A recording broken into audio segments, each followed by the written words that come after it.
Welcome to my channel. Without further ado, let's jump right into it. I always thought that after a long day, there's nothing better than settling in, kicking back, and losing myself in the quiet sound of the night. When the world starts to fade out, and it's just you and your thoughts. That's where I was, in that comfortable space. That is, until the night turned from something peaceful into something I'll never forget.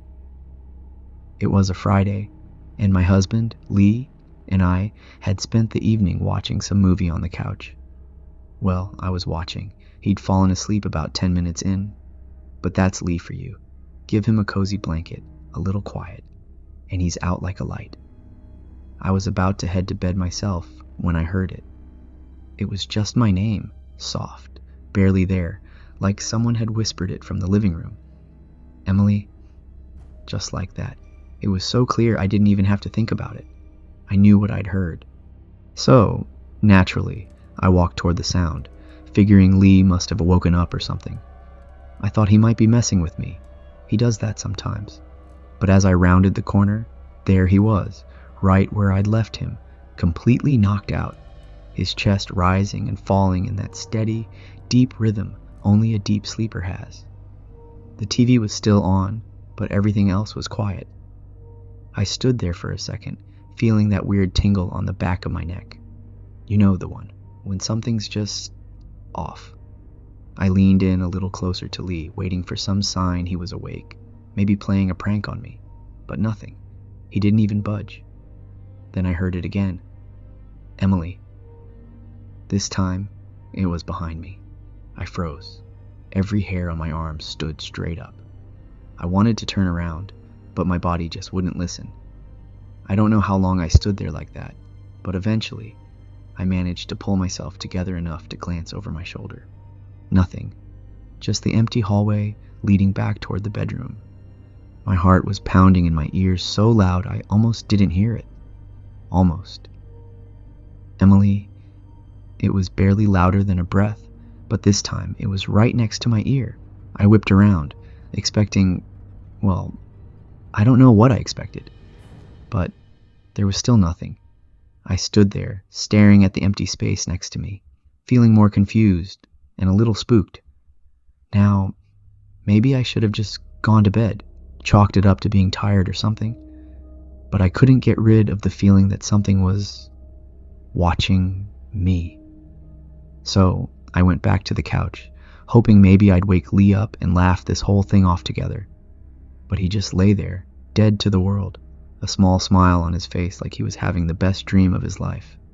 And as I watched him, I noticed something weird. His lips were moving, not like he was sleep-talking, but just barely, like he was whispering. And I could swear he was saying my name. Now, I was really starting to freak out. I reached out to shake him, and as I did, his eyes flew open. For a split second, they didn't look like his eyes at all. They were blank, empty, like he didn't even recognize me. And then, just as quickly, they were back to normal. He blinked, looking groggy and confused. "What's wrong?" he mumbled, rubbing his eyes. I opened my mouth to say something, but nothing came out. How was I supposed to explain what had just happened? That I'd heard him whisper my name from across the room, even though he'd been asleep? That I'd heard it again, right next to me, like some invisible presence was leaning over my shoulder? I finally managed to stammer something about a weird dream, and he just chuckled, brushing it off like I was being silly. But even after he got up and went back to sleep in the bedroom, I kept having this feeling that something wasn't right. The next day, I tried to put it out of my mind. I mean, it was probably nothing, right? Just my imagination getting the best of me. But that night, it happened again. I was in the kitchen, cleaning up after dinner when I heard it. That same soft, almost breathy whisper. "Emily." I froze, clutching the edge of the counter. The sound was coming from the hallway this time, just outside the living room. I didn't want to turn around, didn't want to see whatever was making that sound. But some part of me had to know. I turned around slowly, and there it was. A shadow, just barely visible in the dim light. It was tall, thin, and completely still, like it was waiting for me to make the first move. My heart was pounding so hard I thought I might pass out, but I couldn't look away. It was like my feet were glued to the spot. Then, just as quickly as it had appeared, the shadow vanished. I blinked, wondering if I'd imagined it, but I knew I hadn't. The air still felt heavy.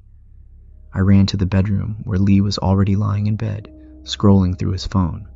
I tried to tell him what I'd seen, but the words wouldn't come out right. I sounded crazy, even to myself.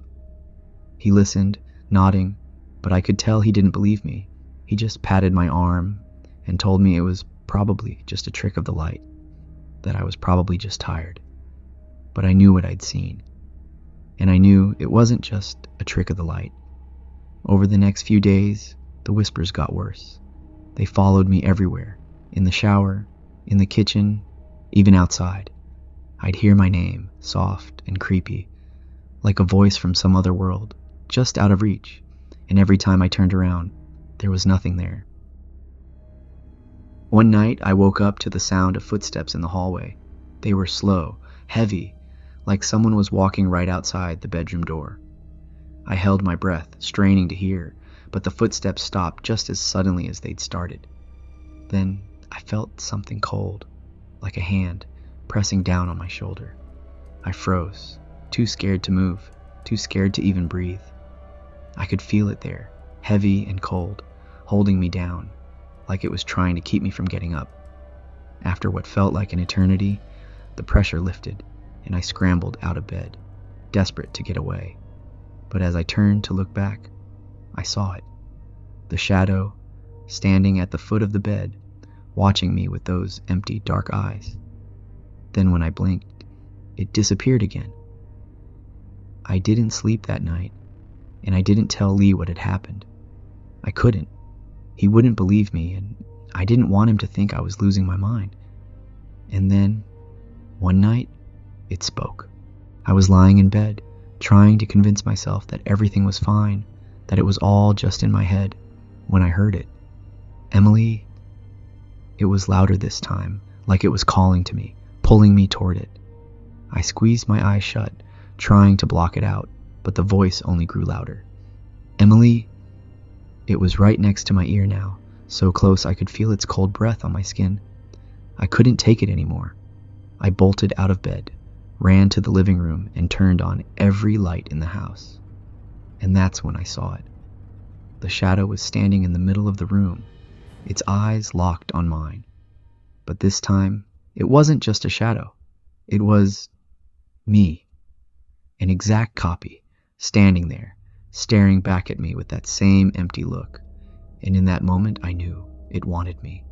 I don't know how long I stood there staring at it, but eventually, I felt a hand on my shoulder. I turned to see Lee, looking at me with concern, his eyes full of worry. But when I turned back, the shadow was gone.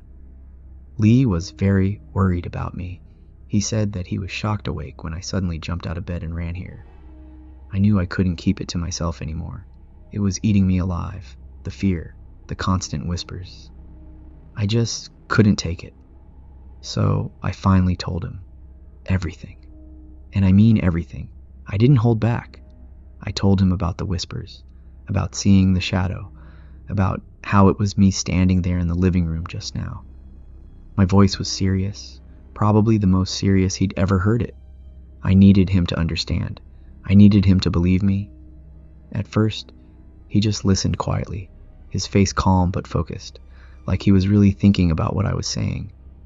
And then, when I finished, there was this long pause. I could see him trying to process it all. Honestly, I was expecting him to laugh or tell me it was all in my head, but he didn't. "I believe you," he said, looking me right in the eyes.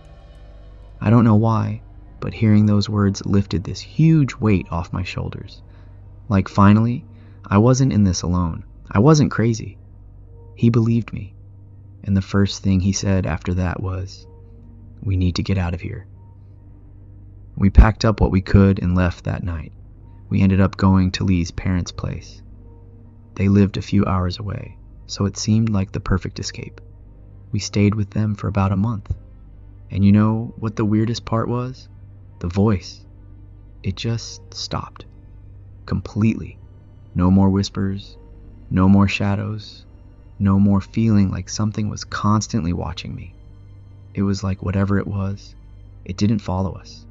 It stayed behind in that house. For a while, I was constantly on edge, waiting for the whispers to come back. I'd jump at every little sound, but nothing happened. It was quiet, peaceful. And for the first time in a long time, I felt like I could breathe again. After about a month of staying with Lee's parents, we figured it was time to find a new place. We couldn't live with them forever after all, so we moved into a new house, a couple of blocks over. Fresh start, right?